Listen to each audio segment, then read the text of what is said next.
দুনিয়া আমার, আখেরাতও আমার। দুনিয়া আমার, কবরও আমার, হাসরের ময়দানও আমার, মিজানও আমার, ফুলসিরাতও আমার। আমাকেই একা কবরে যেতে হবে, আমাকেই একা হাসরের ময়দানে দাঁড়াতে হবে, আমাকেই একা আমার আমল নামা আমাকেই নিতে হবে, আমাকেই একা মিজানের সামনে আমার আমল নামার হিসাব নিজেই পেশ করতে হবে, আমাকেই একা ফুলসিরাত পার হতে হবে। দোস্ত, কাউকে মিলবে না, কাউকে না। فإذا نفخ في الصور فلا أنساب بينهم يومئذ ولا يتساءلون। আল্লাহ তাআলা বলে, ইসরাফিল যখন দ্বিতীয়বারে সিংহায় ফু দিবে, কিয়ামতের মাঠ কায়েম হবে, হাসরের ময়দান কায়েম হবে। ফালা আনসাবা বাইনাহুম ইয়াউমাইদিন, সেদিন আল্লাহ বলে কেউ কারো বংশের, কেউ কারো আত্মীয়তার, কেউ কারো রক্তের কোনো পরিচয় দিবে না।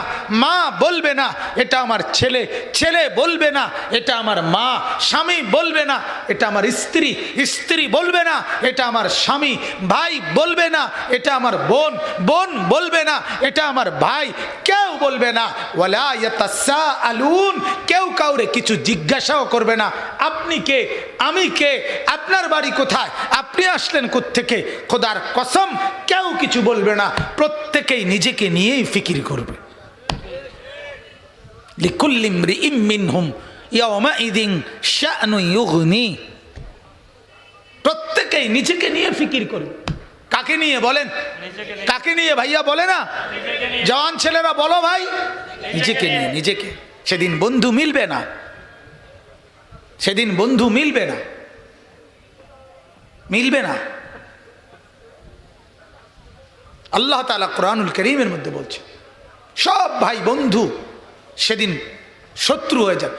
ওই যে কালো শার্টওয়ালা ভাই, মোবাইলটা ভালো ভাই, কষ্ট করে রাস্তায় টিপলে ভালো হয়, যথেষ্ট জায়গা আছে, দয়া করে ওইখানে গিয়ে মোবাইলটা টিপেন না। মোবাইল টিপা দরকার আছে, মোবাইল এটা তো কষ্ট, এমবি ঢুকাইয়া আবার মেয়াদ চলে যায়, ঠিক মতো না টিপলে এটা আবার কি চলে যায়, মেয়াদ চলে যায়। তো মেয়াদ চলে গেলে তো টাকাগুলো নষ্ট হলো, আর টাকা তো নষ্ট করা ঠিক না, টাকা সাবাই এলাম বালা।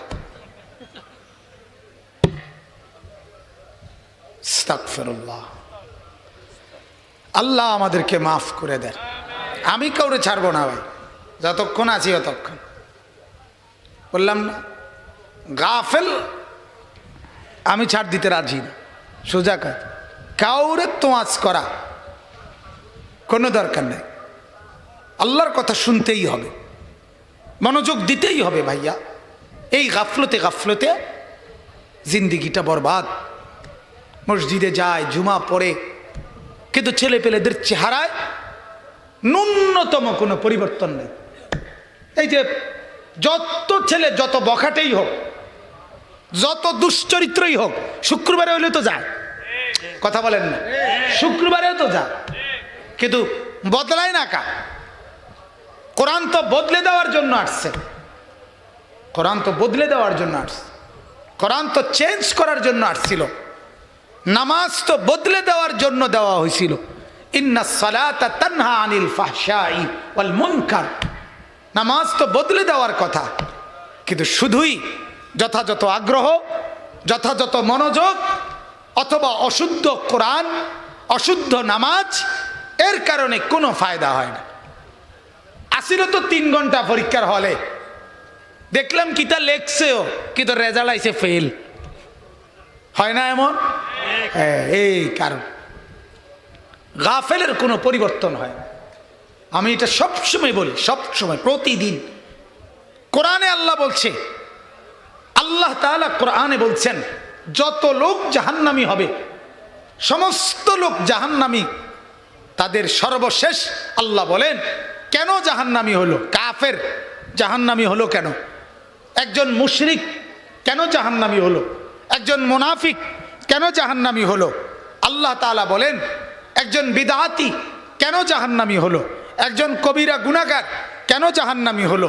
সমস্ত পাপী যে জাহান্নামী হয়েছে, আল্লাহ বলে সবার মূল কারণ উলাইকা হুমুল গাফিলুন, তারা ছিল গাফেল, গাফেল, গাফেল। জীবনটাকে খামখেয়ালি মনে করছে। আরে রাখ, কি এর আল্লাহর কথা, থোসাই নবীর কথা, হুজুররা এইসব আলাপ থইতেন। হুজুর আলাপ ভাত খাইতো ভাত খায় না, এনে বইয়া বইয়া আলাপ মারে হুজুররা। এই এই যে কইয়া মেলা মেরে ফেলাই দিছে এটারে, এই জন্য নাফরমান হাসরের দিন জাহান্নামী হবে।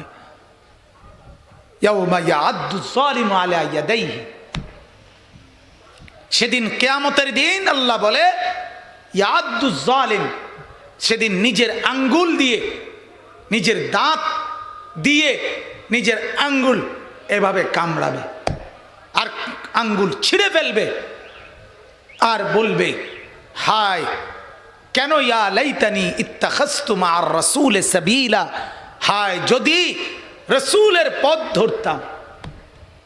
ইয়া ওয়াইলাতা লাইতানি লাম আত্তাখিজ ফুলানান খলিলা, হায় আফসোস আমার কপাল, যদি তাকে, ওই দুষ্টকে, ওই দুশ্চরিত্র, ওই নেশাখোর, ওই মদখোর, ওই জেনাখোর, ওই ব্যভিচারী, ওই নারীর সাথে ফুর্তিকারী ওই জানোয়ারকে যদি বন্ধু না বানাইতাম।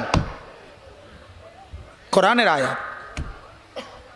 আফসোস করবে, আফসোস, আফসোস করবে, হায় আফসোস, ইয়া ওয়াইলাতা লাইতানি লাম আত্তাখিজ ফুলানান খলিলা,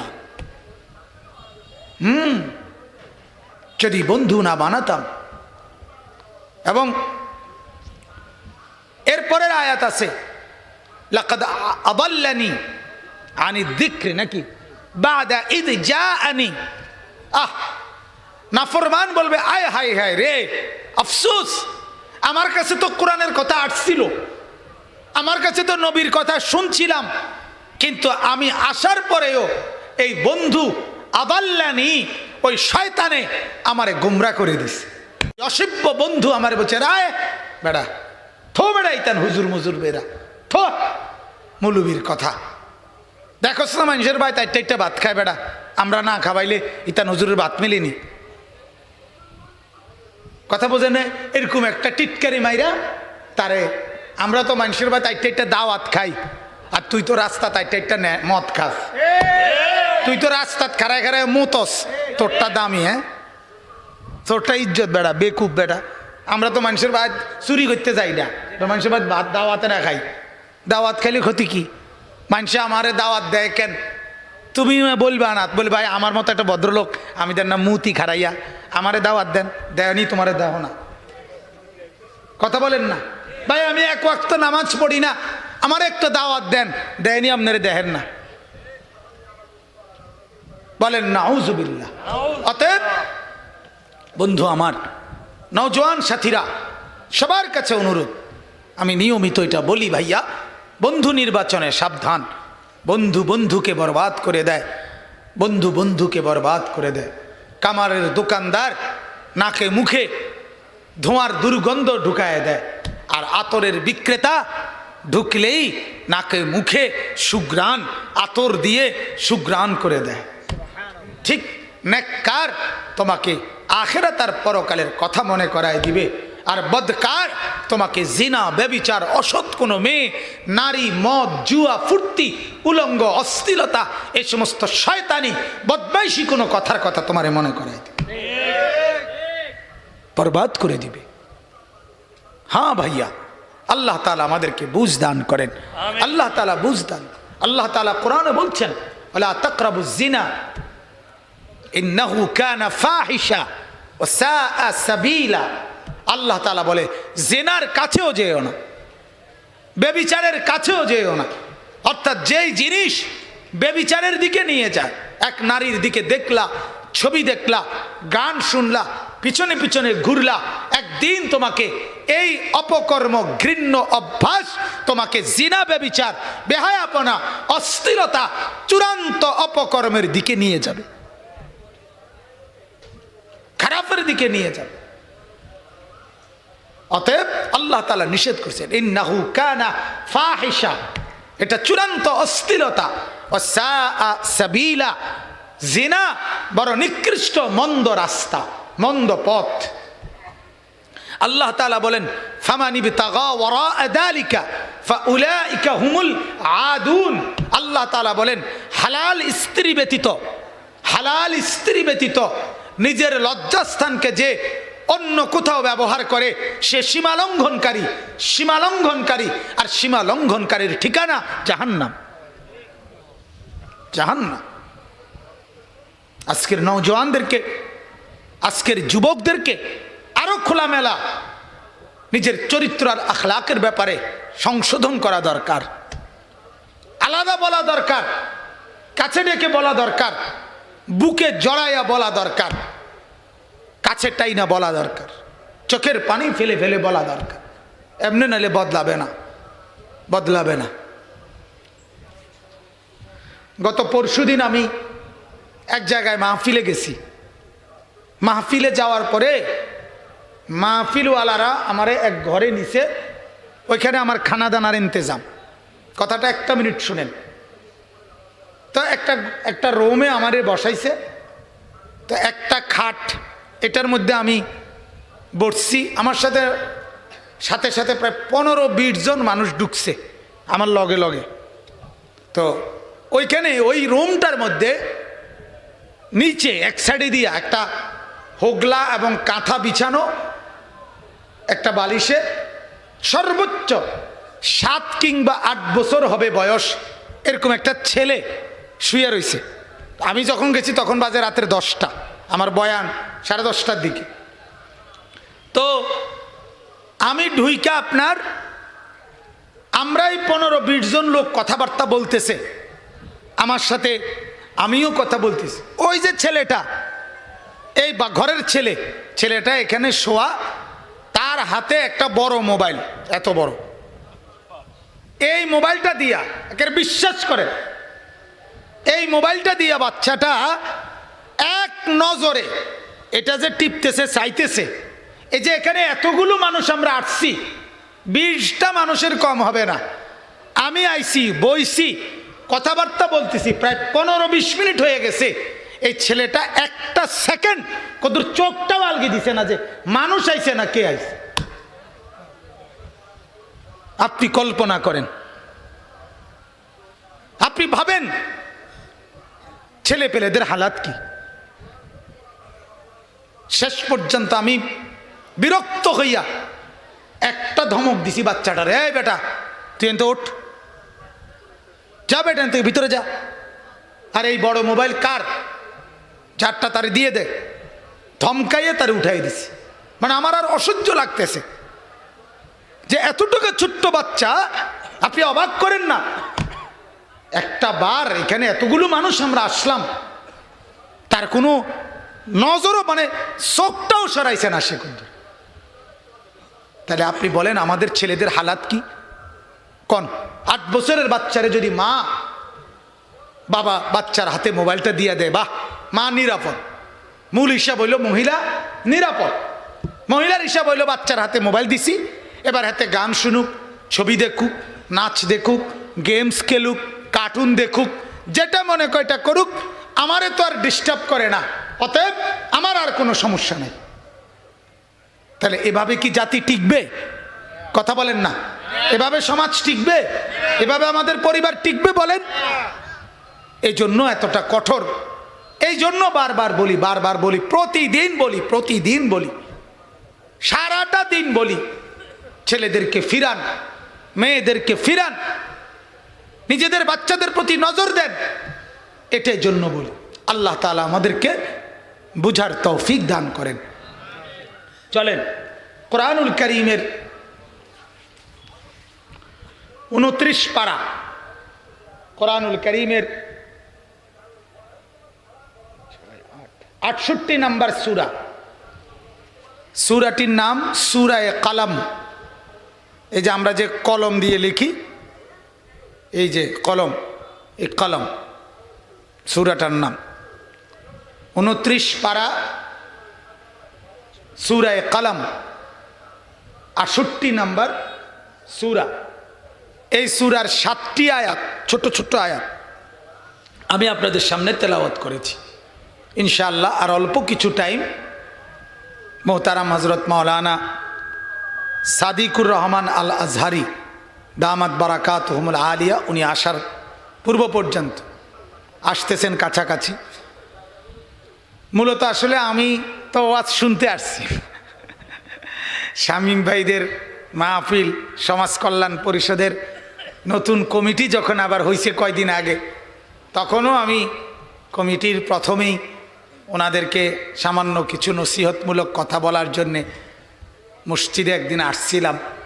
এই জন্য আমি মনে করি যে আমিও এটার একজন সদস্য, তো কাজে আমারও তো দায়িত্ব আছে, আমিও তো একজন শ্রোতা হিসাবে তো কমপক্ষে আসা দরকার। আমার আজকে সিলেট যাওয়ার কথা ছিল মূলত, তো আমি বিশেষ কারণে সিলেট যাইনি। গত 2-3 দিন আগেই ফয়সালা হয়েছিল, এই কারণে আজকে আসা। আল্লাহ তাআলা আমাদেরকে কবুল করেন। তো সূরা কলম এই সূরাটার নাম, এই সূরার 7টি আয়াত আমি আপনাদের সামনে তেলাওয়াত করেছি। গত 20-25 দিন যাবত, রবিউল আউয়াল মাস আজকে খুব সম্ভব 25 গেছে, 26 রবিউল আউয়াল আজকে শুরু হয়েছে। তো গত এই 20-25 দিন লাগাতার আল্লাহ পাকের দয়ায় আল্লাহ তাআলা যতটুকুই কথা বলার সুযোগ দিছেন, আমার একটা ফিকির ছিল আমাদের প্রিয় নবী সাল্লাল্লাহু আলাইহি ওয়াসাল্লামের জীবনের উপরে, কোরআনুল কারীমের বিভিন্ন জায়গা থেকে অল্প অল্প কিছু কথা আল্লাহর কোরআন থেকে নবীজির উপরে, নবীজির ব্যাপারে আল্লাহ তাআলা যা উল্লেখ করছেন তা আল্লাহর বান্দাদের সামনে পেশ করা। এই মেহনত আল্লাহ তাআলার দয়ায় এই রবিউল আউয়াল মাসের শুরুর থেকেই আমি ব্যক্তিগতভাবে চেষ্টা করতেছি। আমার একটা ফিকির ঝগড়াঝাটি ধাক্কাধাক্কি ঠেলাঠেলি না, বরং আল্লাহর কোরআন থেকে আল্লাহর নবী সাল্লাল্লাহু আলাইহি ওয়াসাল্লামের আলোচনা, শান, মান, ইজ্জত, আজমত, নবীজির মর্যাদা কোরআন থেকেই ব্যাপকভাবে আলোচনা হোক। কোরআনে অজস্র আলোচনা, আর কোরআনকে বলতে গেলেই, কোরআনের আলোকে বলতে গেলেই আপনাকে হাদিস বলতে হবে, আর হাদিস বলতে গেলেই সাহাবায়ে কেরামের কওলও বলতে হবে। এটা একটা আরেকটার সাথে অঙ্গাঙ্গিভাবে জড়িত। কোরআনের আলোচনা মানেই সাথে হাদিসের কথা, সাথে সাহাবায়ে কেরামের কথা, ঠিক কিনা বলেন? এই যে এখন আপনাদেরকে কোরআন থেকেও বুঝাইছি, নবীজির হাদিস থেকেও দলিল দিছি, আবার সাহাবীদের ঘটনাও বলছি কিনা বলেন? ওই যে সামনে আগানোর জন্য গুরুত্ব দিতে গিয়া আমলের, তাহলে এটাই নিয়ম, সবচেয়ে উত্তম। এজন্য আল্লাহর নবী সাল্লাল্লাহু আলাইহি ওয়াসাল্লামের আলোচনা কোরআনুল কারীম থেকে ব্যাপকভাবে করা উচিত। 2টা গজল 4টা গজল গাইয়া আপনার 2-4-5 বার বা 8-10 বার সুরে সুরে দুরূদ শরীফ পড়ে, এরপরে 2 জিলাফি বা 4 জিলাফি নিয়া এরপরে চলে যাওয়া, এতটুকুকেই নবীজির জন্য হক, নবীজির প্রাপ্য, নবীজির মহব্বতের দাবি, এতটুকুকেই মনে করা, এটা আমার দৃষ্টিতে ইনসাফ হয় না। এত বড় মুহসিনে আজম, আমার প্রতি এত বেশি অনুগ্রহকারী, আমার ঈমান, আমার ইসলাম, আমার কোরআন, আমার নামাজ, আমার সেজদা, আমার জিকির, আমার তেলাওয়াত, আমার অজু গোসল, আমার জিন্দিগির ইসলামের যত বন্দিগি, সব কিছু আমি যার মাধ্যমে পেলাম আল্লাহর পক্ষ থেকে, নবীজি আমাকে জানাইলেন। তিনি না বললে, তিনি না আসলে, তিনি না জানাইলে আমি শুনতাম না, জানতাম না, বুঝতাম না। আজকে আমি আখিরাতের সহি ধারণা পেতাম না। একমাত্র মুসলমান ছাড়া পৃথিবীর কোনো জাতির কাছে পরকালের ব্যাপারে নিখুঁত কোনো তথ্য নাই। সুবহানাল্লাহ, বলেন আলহামদুলিল্লাহ।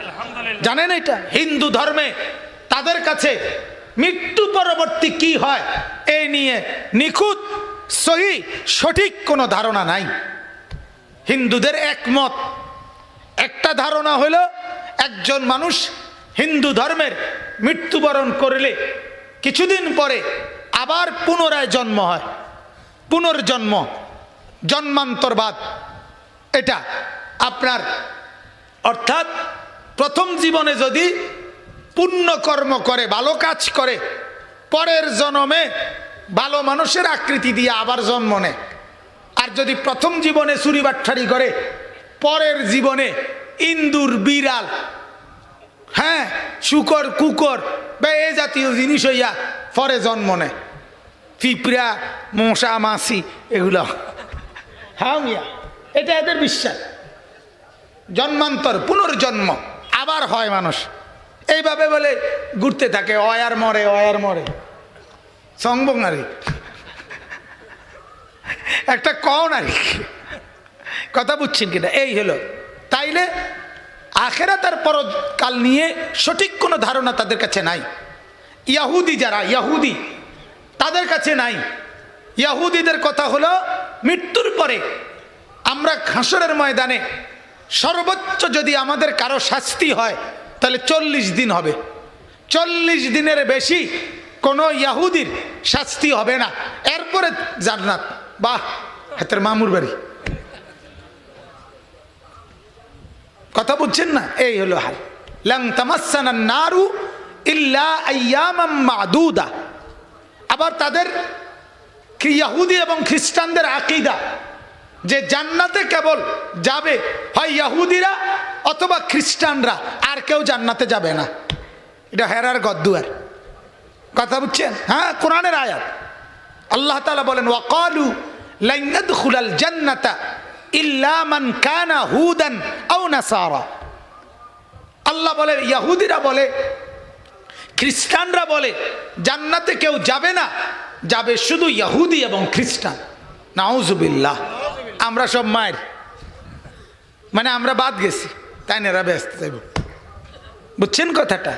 তানেরা সারা পৃথিবী সমস্ত ইহুদি খ্রিস্টান সবাই মিলে গোটা ইউরোপে তাদের নারীদেরকে সম্পূর্ণ উলঙ্গ, অর্ধ উলঙ্গ করে রাস্তায় ছেড়ে দিছে।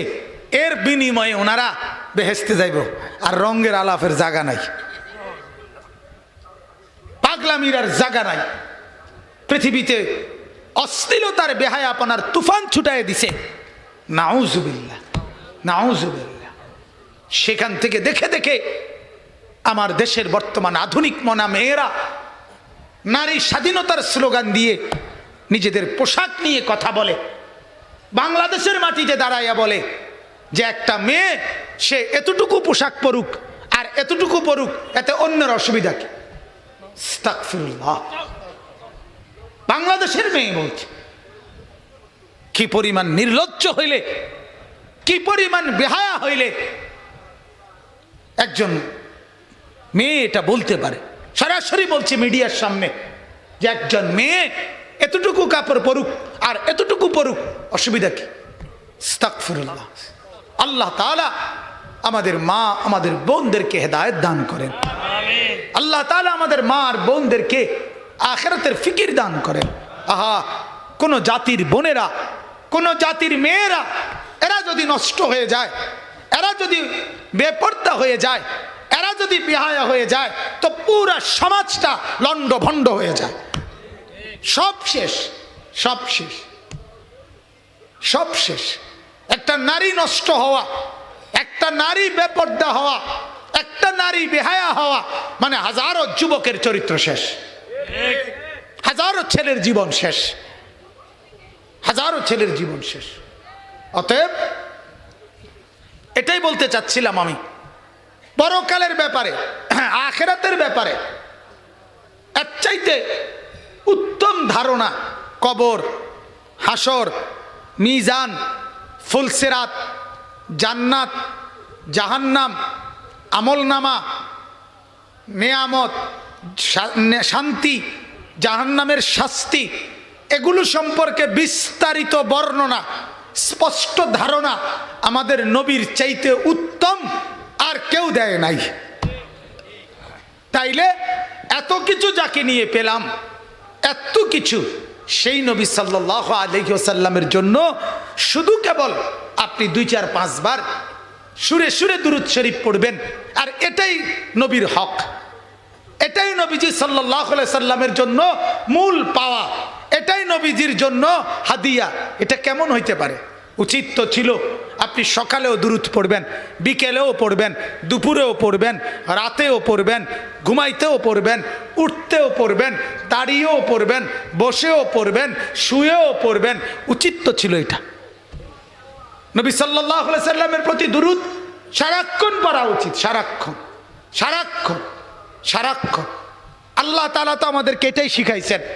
5 ওয়াক্ত নামাজ, 5 ওয়াক্ত নামাজ যে আমরা পড়ি এক বেলা না 5 বেলা, কথা বলেন না, সকাল দুপুর বিকাল সন্ধ্যা রাত, বেলার নামও তো আমরা কই এই 5টায়, সকাল দুপুর বিকাল সন্ধ্যা রাত। তো আল্লাহ তাআলাই তো শিখাইছেন আমার বন্ধুর দুরূদ সকালেও দুপুরেও বিকালেও সন্ধ্যায়ও রাতেও, ফজরেও জোহরেও আসরেও এশাতেও মাগরিবেও, প্রত্যেকটা ফরজেও সুন্নতেও নফলেও দুরূদ পড়তে বলছে কিনা বলেন? আল্লাহুম্মা সাল্লি আলা মুহাম্মদ ফজরে পড়তে হয়নি, জোহরে আসরে মাগরিবে এশাতে সকালে দুপুরে বিকালে সন্ধ্যাতে রাত্রে। তা আল্লাহ তাআলা আপনাকে দিয়ে দুরূদ পড়াচ্ছে। প্রতিদিন 5 ওয়াক্ত নামাজ পড়তে হয়। সপ্তাহে কিবার কিবার, মাসে কি কোন দিন কোন দিন, বছরের কোন দিন কোন দিন? না না, রবিউল আউয়াল, শুধু রবিউল আউয়াল, শুধু 12ই রবিউল আউয়াল, শুধু 12ই রবিউল আউয়াল। এটাই ইনসাফ। আল্লাহ তাআলা বললেন 5 ওয়াক্ত নামাজে পড়ো, প্রতিদিন পড়ো, সকাল দুপুর বিকাল সন্ধ্যা রাতে পড়ো, বারবার পড়ো, বারবার পড়ো, বারবার পড়ো। আপনি কমান কা কথা বলেন না। আচ্ছা, আরো একটা আশ্চর্য জিনিস শুনেন। নামাজের মধ্যে একজন ইমামের পিছনে পর্যন্ত, কথাটা খেয়াল করেন, আলহামদুলিল্লাহি রাব্বিল আলামিন, এই যে সূরা ফাতিহা ইমামের পিছনে ইমাম সাহেব পড়ে, আমরা শুনি, ঠিক কিনা বলেন না? আমাদেরকে পড়তে হয় না, পড়তে হয় আমাদের। আচ্ছা, এরপরে যে আরেকটা সূরা মিলায়, আলাম তারা অথবা কোরআনুল কারীমের যে কোনো খান থেকে, ওইটাও আল্লাহর জন্য পড়ে, ওইটা কি আমরা পড়তে হয়? আমরা শুধু শুনতে হয়। তাহলে খেয়াল করেন, নামাজের জামাতে আল্লাহ তাআলা সূরা ফাতিহা, অন্য সূরা আল্লাহ বলেন এগুলো আমার বিষয়, আমার জন্য, এইগুলো কমপক্ষে শুধু ইমাম সাহেব পড়ুক, তোমরা না পড়লেও চলবে, কিন্তু বন্ধুর উপরে দুরূদ ইমামও পড়তে হবে, মুক্তাদিও পড়তে হবে। কথা বলেন আল্লাহুম্মা সাল্লি আলা মুহাম্মদ। এই যে বসে যে দুরূদ শরীফ পড়ি আমরা নামাজের মধ্যে, এটা শুধু ইমাম সাহেব পড়লে চলে? মুক্তাদি পড়তে হয় কিনা? 10,000 মুক্তাদি হইলে 10,000ই পড়তে হয়। তাইলে বলেন, তার একটা উম্মত ঈমান যার আছে, মুসলমান যে, তাকে আল্লাহ তাআলা দুরূদ থেকে বাদ দিছে কাউরে? ছোট বড়, সাধারণ আলেম, ইমাম, মুসল্লি, কাউরে বাদ দিছি কিনা বলেন? তাইলে বাদ দেয়নি আল্লাহ তাআলা কারুরে, কোন উম্মতকে বাদ দেয় নাই। ইমানদার প্রত্যেকেই আমার বন্ধুর দুরূদ পড়তে হবে। ইমানদার প্রত্যেকেই সারাদিন 5 ওয়াক্ত নামাজে দুরূদ পড়তে হবে। আবার যদি রাত্রে তাহাজ্জুদ পড়ে তখনও দুরূদ পড়ো, আবার যদি সকালে ইশরাক পড়ে তখনও দুরূদ পড়ো, একটু পরে যদি চাশতের নামাজ পড়ে তখনও আবার দুরূদ পড়ো, রাত্রিবেলা যদি আউয়াবিনের নামাজ পড়ে মাগরিবের পরে তখনও দুরূদ পড়ো। তো দুরূদ ছাড়া কখন? কথা বলেন কখন? তাহলে এজন্য আল্লাহ নবী সাল্লাল্লাহু আলাইহি ওয়াসাল্লামের উপর দুরূদ পড়া দরকার। বেশি বেশি বেশি বেশি বেশি বেশি বেশি বেশি আমরা পড়বো ইনশাআল্লাহ। বলেন ইনশাআল্লাহ। আমার শায়েখ আরিফ বিল্লাহ আল্লামা মুফতি মুশতাকুন নবী সাহেব বলে, কমপক্ষে সকালে 100 বার, মাগরিবের পরে 100 বার, কমপক্ষে প্রতিদিন 200 বার রাসূলুল্লাহ সাল্লাল্লাহু আলাইহি সাল্লামের দুরূদ প্রত্যেকের পড়া উচিত। কয়বার? এটা নির্ধারিত না। এর থেকে কম পড়লেও গুনাহ হবে না, এর থেকে বেশি পড়লেও কি হবে না? গুনাহ হবে। পড়লেই নেকি, পড়লেই নেকি, পড়লেই নেকি। একবার পড়লে আল্লাহ নবী সাল্লাল্লাহু আলাইহি সাল্লাম বলেন, সাথে সাথে আল্লাহ তাআলা তার উপরে 10টা রহমত নাজিল করবেন, 10টা নেকি দান করবেন, 10টা গুনাহ মাফ করবেন, এবং আল্লাহর কাছে তার মর্যাদা 10 গুণ বাড়িয়ে দেবেন। তাহলে 100 বার পড়লে হিসাব করেন, 200 বার পড়লে, 500 বার পড়লে। এজন্য এক সাহাবী বলছিলেন, ইয়া রাসূলুল্লাহ, আমি চাই দিবারাত্রি আমার ফরজ ইবাদতের, ওয়াজিব ইবাদতের পরে সারাক্ষণ আপনার উপরে দরুদ পড়ি। নবী বলেন, এটা বড়ই উত্তম। এজন্য আল্লাহ নবী সাল্লাল্লাহু আলাইহি ওয়াসাল্লামের মহব্বত, ভালোবাসা, দুরুদ নির্দিষ্ট কোনো মাসে, নির্দিষ্ট কোনো দিনে, নির্দিষ্ট কোনো বছরের সাথে সম্পৃক্ত নয়। আল্লাহ তাআলা বুঝার তৌফিক দান করে। চলেন এবার আয়াতের তর্জমাটা বলি। এই আয়াতের মধ্যে আল্লাহ তাআলা কি বলতে চাচ্ছেন? আল্লাহ তাআলা একটা ছোট্ট কথা বললে বুঝবেন আয়াতটার মূল বক্তব্যটা কি। আয়াতের মূল বক্তব্য হলো, আল্লাহ তাআলা নবীকে বলছিলেন আগেই, বন্ধু আপনি যখন ইসলামের দাওয়াত দিবেন, প্রথম দিন থেকে শেষ দিন পর্যন্ত আপনার বিরুদ্ধে কোনো কাফের, বেঈমান, মুশরিক যদি কিছু বলে, আপনি দাওয়াত দিবেন।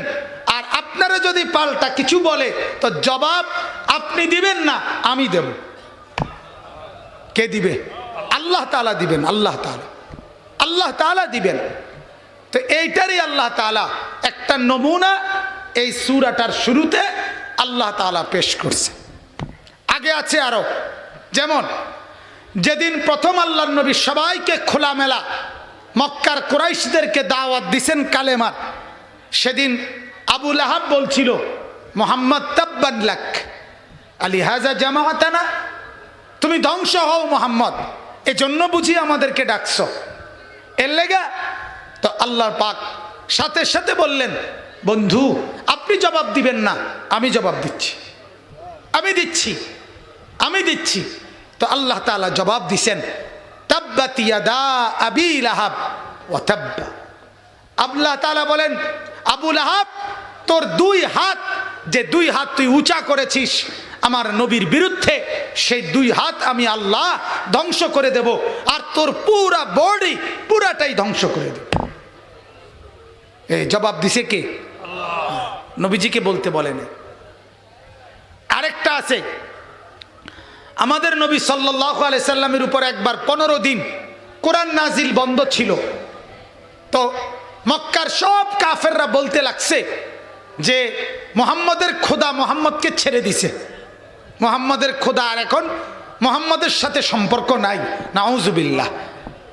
সবাই যখন বলতে লাগছে, তো আল্লাহ তাআলা বলছে, বন্ধু আপনি জবাব দিয়েন না, আমি জবাব দিচ্ছি।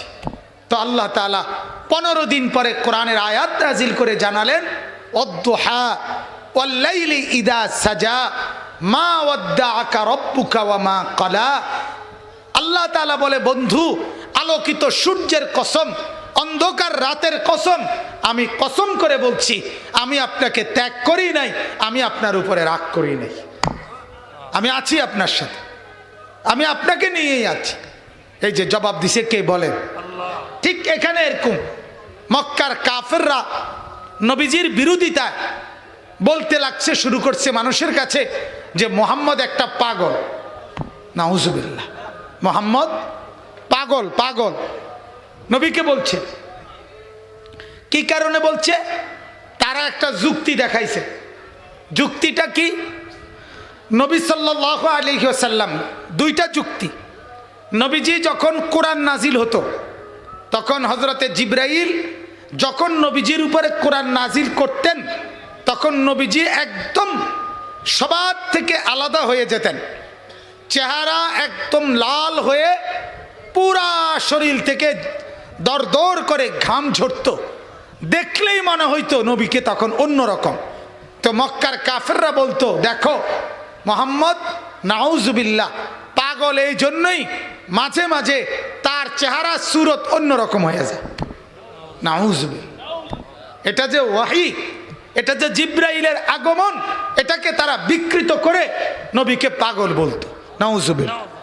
2 নাম্বার, তারা বলতো আমরা কেন পাগল বলি?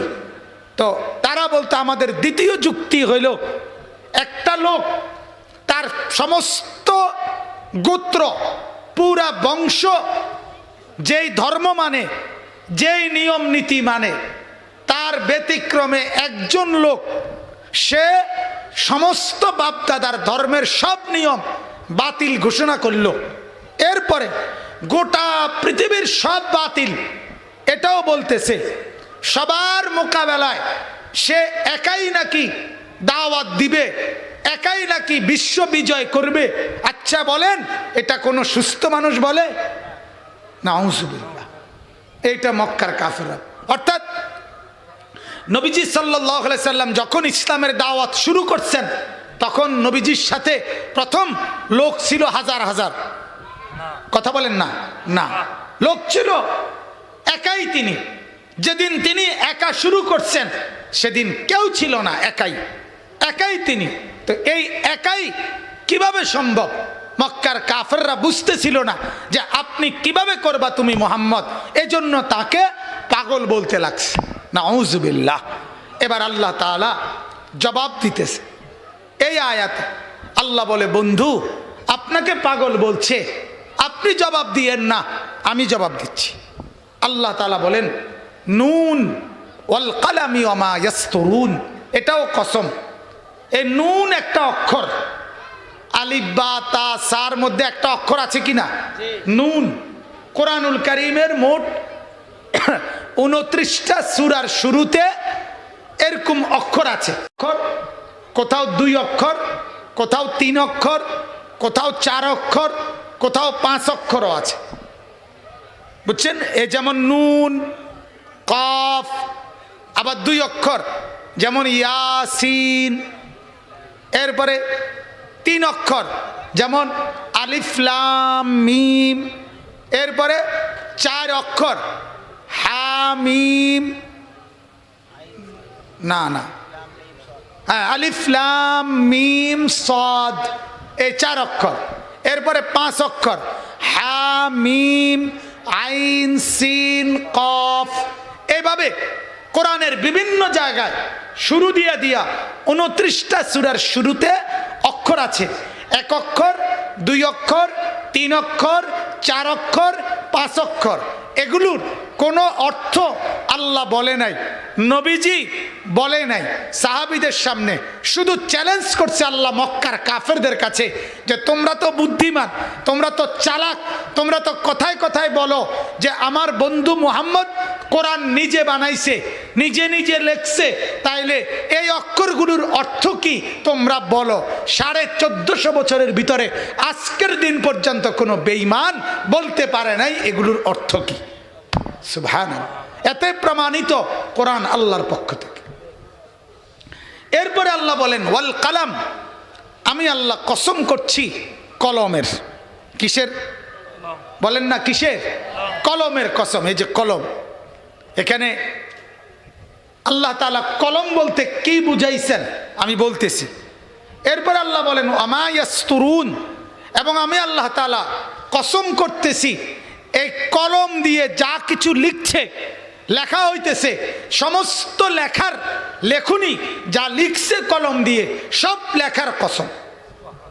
কলমেরও কসম, কলম দিয়ে যা কিছু লেখা হলো সেই সমস্ত লেখা, সেই সমস্ত কথাগুলো, সেগুলোরও কসম। কসম করে আল্লাহ বলেন মা আনতা বিনিআমাতি রাব্বিকা বিমাজনুন। বন্ধু কসম করে বলছি, আমি আল্লাহর নিয়ামত পেয়ে আপনি নিয়ামতে ধন্য, আপনি পাগল নন।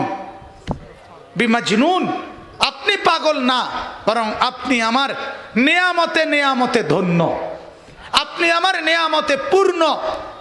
আমি আল্লাহ সবচেয়ে বেশি নিয়ামত আপনাকে দিয়েছি। ওয়ালাল আখিরাতু খায়রুল লাকা মিনাল উলা, দুনিয়াতেও দিছি, আখিরাতে আরো দেব। আল্লাহ বলেন ওয়ালা সাউফা ইউতিকা রাব্বুকা ফাতারদা, আপনাকে আমি এই পর্যন্ত দেব যেই পর্যন্ত দিলে আপনি নিজেই খুশি হয়ে যাবেন, এত বেশি। ইন্না আতাইনা কাল কাউসার, আপনাকে আমি দিয়েছি অনেক কল্যাণ, এমনকি হাউজে কাউসার। আল্লাহ বলেন এভাবে অনেক দিছি, আপনি আমার নিয়ামত প্রাপ্ত, আপনি পাগল হবেন কেন? নাউযুবিল্লাহ। ওয়া ইন্না লাকা লা আজরান গায়রা মামনুন, আল্লাহ তাআলা বলেন এই যে মেহনত, এই যে কষ্ট, দিবারাত্রি চেষ্টা, ওয়াজ, নসিহত, দাওয়াত, তাবলীগ, তাজকিয়া, তালিম, যুদ্ধ, জিহাদ, জুলুম অত্যাচার সহ্য করা, কাফেরদের নির্যাতন সহ্য করা, এই যা কিছু আপনি করছেন এর বিনিময়ে আমি আল্লাহ হিসাব ছাড়া আপনাকে বিনিময় দান করব। আপনি দেখবেন আল্লাহ তাআলা বলছেন। এরপর আল্লাহ তাআলা বলেন ওয়া ইন্নাকা লাআলা খুলুকিন আযীম, আপনার কোনো দোষ নাই, আপনার কোনো ত্রুটি নাই, আপনার কোনো পাপ নাই, আপনার কোনো কলঙ্ক নাই, আপনার কোনো কিছু নাই, বরং আপনি হচ্ছেন আপাদ মস্তক, মাথার চুল থেকে পায়ের নখ পর্যন্ত পুরা 63 বছরে সর্বশ্রেষ্ঠ, সর্ব উন্নত চরিত্রের অধিকারী আপনি বন্ধু। যেই কোনো দৃষ্টিতে কথা, বার্তা, আচরণ, উচ্চারণ, আবেগ, অনুভূতি, হাঁটা, চলা, খাওয়া, ঘুমানো, আহার, নিদ্রা, হাসি, কান্না, আনন্দ, বেদনা, বা ঘর, বাহির, বাজার, সমাজ, এলাকা, পরিবার, সর্বক্ষেত্রে, সর্ব জায়গায় আপনার চলা, আপনার হাঁটা, আপনার উঠা, আপনার বসা, আপনার কথা, আপনার আচরণ, আপনার লেনদেন, আপনার উচ্চারণ, আপনার নড়াচড়া, আপনার হাসি, আপনার কান্না, আল্লাহ বলে সব কিছু সর্বশ্রেষ্ঠ, সবচেয়ে উন্নত। আপনি হাসলেও সেরা, আপনি কাঁদলেও সেরা, আপনি কথা বললেও সেরা, আপনি চুপ থাকলেও সেরা, আপনি উপরে উঠলেও সেরা, আপনি নিচে নামলেও সেরা, আপনি ঘুমাইলেও চমৎকার, আপনি সজাগ থাকলেও চমৎকার, আপনি একাকী থাকলেও চমৎকার, আপনি সবার মাঝে থাকলেও চমৎকার, আপনি কথা বললেও চমৎকার, আপনি চুপ থাকলেও চমৎকার, আপনার চেহারাও সুন্দর, আপনার নাকও সুন্দর, চোখও সুন্দর, হাতও সুন্দর, কথাও সুন্দর, আচরণও সুন্দর, ব্যবহারও সুন্দর, সব সুন্দর, সব শ্রেষ্ঠ। ওয়া ইন্নাকা লাআলা খুলুকিন আযীম, আপনি সুউচ্চ, সুমহান চরিত্রের অধিকারী, সর্বশ্রেষ্ঠ। এরপরে আল্লাহ তাআলা বলেন, আমি পিছনের কথার আরেকটু ব্যাখ্যা পরে করছি, আগে শুধু তর্জমা বলছি। আল্লাহ তাআলা বলেন ফাসাতুবসিরু ওয়া ইউবসিরুন, আল্লাহ তাআলা বলেন শোনেন, আপনাকে তো আমি বললাম আপনি পাগল না, আপনাকে আমি হিসাব ছাড়া বিনিময় দেব, আপনার চরিত্র সর্ববিষয়ে সর্বশ্রেষ্ঠ। এরপরে আল্লাহ বলেন তো যা তারা বলে, যা আমি বললাম, কাফেররাও তো আপনার বিরুদ্ধে বলে, আর আমি আল্লাহ আপনার পক্ষে বললাম, তো ফাসাতুবসিরু ওয়া ইউবসিরুন, আপনিও দেখবেন তারাও দেখব। খেলাটা কি হয় এই কয়টা দিন বলতে থাকেন, এই কিছুদিনের মধ্যেই দেখবেন মক্কা বিজয় হইয়া আপনার কদমের নিচে, কিছুদিনের মধ্যেই দেখবেন মদিনা আপনার অনুগত, কিছুদিনের মধ্যেই দেখবেন সারা জগৎ আপনার দিন পৌঁছে গেছে, রোম বিজয় হইছে, পারস্য বিজয় হইছে, দলে দলে মানুষ কালেমা গ্রহণ করে আপনার দলভুক্ত হয়েছে। তখন বুঝবে তারা, আপনিও দেখবেন তারাও দেখবে, বিআইয়িকুমুল মাফতুন, কারা আসলে পাগল, পাগল কে, তখন আপনিও দেখবেন তারাও দেখবে। বিআইয়িকুমুল মাফতুন, মুসিবতে পড়ছে কে, ফিতনাতে পড়ছে কে, ধোঁকা খাইছে কে, পাগল হইছে কে, এটা তারাও দেখবে, আপনিও দেখবেন। এরপরে আল্লাহ বলেন শেষ আয়াত, আল্লাহ তাআলা বলেন ইন্না রাব্বাকা হুয়া আ'লামু বিমান দাল্লা আন সাবিলিহি ওয়া হুয়া আ'লামু বিল মুহতাদিন। আল্লাহ তাআলা বলে বন্ধু আপনি ঘাবড়াবেন না, আপনি মন খারাপ করবেন না, বরং আমি আল্লাহই জানি কে গুমরাহ আর কে হেদায়েতওয়ালা, পথভ্রষ্ট কে আর পথ প্রাপ্ত কে আমি জানি, আমি ফয়সালা করব। আপনি আপনার দাওয়াত, আপনি আপনার মিশন, আপনি আপনার মেহনত, আপনি আপনার প্রচারণা এটা করতে থাকেন, করতে থাকেন। এই 7 আয়াতের তর্জমা বলা শেষ। এবার আমার শেষ কথা হইল আপনাদের কাছে, সেটা হলো আল্লাহ তাআলা বলছেন, আমি আল্লাহ কসম করছি কলমের। কিসের? কলমের। এবং কলম যা লিখে তার। দুইটা কসম। কলম বলতে কি? কলম বলতে প্রথম তাফসির হলো, প্রসিদ্ধ তাফসির, তাফসিরের মধ্যে লিখছে, বিভিন্ন সাহাবী বর্ণনা করছে, কলম বলতে আল্লাহ তাআলা এখানে বুঝাইছেন এই কুল কায়নাত সৃষ্টি করার পূর্বে আল্লাহ তাআলা আল্লাহ তাআলা একটা কুদরতি কলম বানাইছিলেন। ওই কলমকে আল্লাহ তাআলা বলছেন উক্তুব, লেখো। কলম বললেন কি লিখব? তো আল্লাহর কুদরতে কলম বলছে। তো আল্লাহ তাআলা বলছে, আমি আল্লাহ আমাকে বাদ দিয়ে যত মাখলুক, যত সৃষ্টি, মানুষ বলো, জিন বলো, জন্তু বলো, জানোয়ার বলো, আসমান বলো, জমিন বলো, ফেরেশতা বলো, আর যাই বলো, আমি আল্লাহ যা কিছু বানাবো কিয়ামত পর্যন্ত সব কিছুর তাকদীর তুমি কলম লেখো। লেখো সব কিছু। কলম শুধু লিখছে তো লিখছে, লিখছে তো লিখছে, লিখছে তো লিখছে।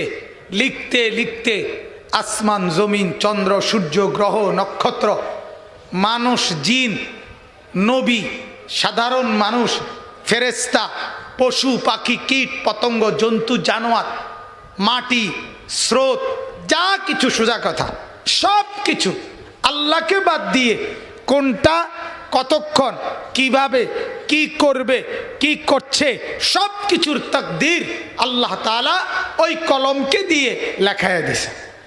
এটারেই আমরা তাকদীর বলি। আমরা যে বলি তাকদীর, ওয়াল কদরি খাইরিহি ওয়া শাররিহি মিনাল্লাহি তাআলা, এটাই আল্লাহ তাআলা। হযরত আব্দুল্লাহ ইবনে আব্বাস বলেন, তাফসিরে মাআরিফুল কোরআনে লিখছে, আসমান ও জমিন সৃষ্টির 50,000 বছর আগে আল্লাহ তাআলা এই তাকদীর কলম দিয়ে লেখায় এনেছে। এজন্য এই যে আপনি হাসি দিলেন, আপনি মৃত্যু পর্যন্ত মোট কতটা হাসবেন এটা তাকদীরে লেখা আছে। আপনার চোখ থেকে কত ফোঁটা পানি পড়বে তাকদীরে লেখা আছে। আপনার মুখে লোকমা উঠবে কয়বার তাকদীরে লেখা আছে। আপনি কদম ফেলে হাঁটবেন কয়বার, বসবেন কয়বার, ঘুমাবেন কয়বার, সব কিছু সব কিছু। স্রোত, নদীতে স্রোত বইবে কয়বার, সূর্য উঠবে কয়বার, ডুববে কয়বার, মানে কুল কায়নাতের, শুধু মানুষ না সব কিছুর তাকদীর আল্লাহ তাআলা লিখে রাখছে। তাহলে এই যে তাকদীর লিখছে, এখন বলেন তো এই সব কিছুর মাখলুকাতের তাকদীর যে লিখছে, এই লেখাগুলো কমপক্ষে 2 পৃষ্ঠা। কথা কন না? অনেক কিনা? কথা বলেন না অনেক কিনা? তো আল্লাহ তাআলা বলেন, বন্ধু এই যতগুলো তাকদীর লিখছি সমস্ত লেখা সবটার কসম আপনি পাগল না। আমি কলমেরও কসম করলাম। আল্লাহ শুকর, আমার ওয়াজ শেষ। এরশাদ ভাই, আমি আর পারতাম না, আমার আর গলা চলতেছে না, অসম্ভব কথা। আমার আর গলা ছিঁড়ে যাইতেছে। এটা কোনো কথা হইল না। ওই বেটার আপনারা কি দাওয়াত দিচ্ছেন শামীম ভাই, আমি বুঝলাম না। আমি তো মনে করছি 15-20 মিনিট কথা, চা খালেও হবে না, আমার গলা ব্যথা করতেছে। আমি না অসুস্থ শামীম ভাই। এরশাদ মিয়া এতক্ষণ ধরে কি বুঝতেছেন? আসলে এত কথা না। আর কে শুনবে? কি এর কালেকশন করব? কালেকশন পরে করে লইব। এতক্ষণ তো বইয়া রয়েছে শুধু মহব্বতে, এতক্ষণ বুঝি বইয়া থাকে মানুষ। 11টার উপরে বাজে।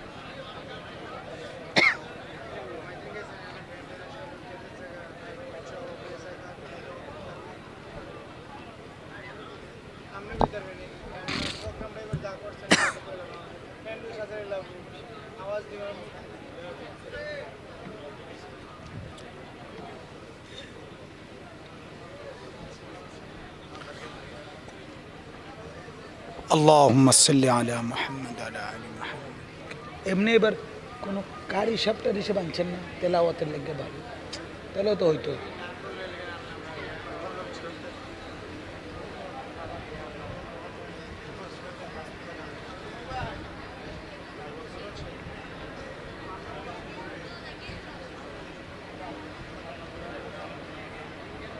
কান্নার ফুল খরচ করা নিয়ে কথা না, কথা হইল আইসে তো বেটা বইতার তো না, মোড়া তাজা মানুষ আইয়ে কি উঠতে পারে আমগো মতো আমরা হামলা মাতলা মানুষ না, দৌড় দিয়ে উঠতে লাগে, উঠবো কোথায় এখন? তো উচিত মুনাজাত করে দেওয়া। আল্লাহুম্মা সাল্লি আলা মুহাম্মদ ওয়া আলা আলি মুহাম্মদ কামা সাল্লাইতা আলা ইব্রাহিম ওয়া আলা আলি ইব্রাহিম ইন্নাকা হামিদুম মাজিদ। আল্লাহুম্মা বারিক আলা মুহাম্মদ ওয়া আলা আলি মুহাম্মদ কামা বারাকতা আলা ইব্রাহিম ওয়া আলা আলি ইব্রাহিম ইন্নাকা হামিদুম মাজিদ। اللهم صل على محمد النبي الأمي وآله وسلم تسليما. أستغفر الله الذي لا إله إلا هو الحي القيوم وأتوب إليه. اللهم صل على سيدنا محمد النبي الأمي وآله وسلم تسليما. আমরা মোটামুটি এতটুকু কথাই শেষ করলাম। মূল বক্তব্য এটাই ছিল যে আল্লাহ তাআলা বললেন, আমি আমার পুরা তাকদীরের কসম, আমি আল্লাহ তাআলা যত কথা লেখাইছি সমস্ত কথার কসম করে বলতেছি, আমার বন্ধু পাগল না, আমার বন্ধু আমার নিয়ামত প্রাপ্ত, এবং আমার বন্ধুকে আমি সীমাহীন বিনিময় দেব। আর আমাদের জন্য যে কথাটা শেষ সেটা হলো ওয়া ইন্নাকা লাআলা খুলুকিন আযীম। আল্লাহ তাআলা বললেন আমাদের জন্য কথা এটাই, আমাদের প্রিয় নবী সাল্লাল্লাহু আলাইহি ওয়াসাল্লাম তিনি সর্বকিছুতে সর্বোত্তম চরিত্রের অধিকারী, অর্থাৎ জীবনের কোনো কিছুতে আমাদের নবী সাল্লাল্লাহু আলাইহি ওয়াসাল্লামের চাইতে সুন্দর উত্তম কারো কোনো কিছু হতে পারে না। অতএব আমাদের উচিত আল্লাহ নবী সাল্লাল্লাহু আলাইহি সাল্লামকে বেশি বেশি ভালোবাসা। আমাদের উচিত আল্লাহ নবী সাল্লাল্লাহু আলাইহি সাল্লামকে সুন্নতের অনুসরণ করা এবং নবী সাল্লাল্লাহু আলাইহি ওয়াসাল্লামের দুরূদ বেশি বেশি পড়া। আল্লাহ তাআলা আমাদেরকে তৌফিক দান করেন, কবুল করেন। সকলেই বলেন আমিন। সকলেই দুরূদ শরীফ মনে মনে পড়েন। আল্লাহুম্মা সাল্লি আলা মুহাম্মদ ওয়া আলা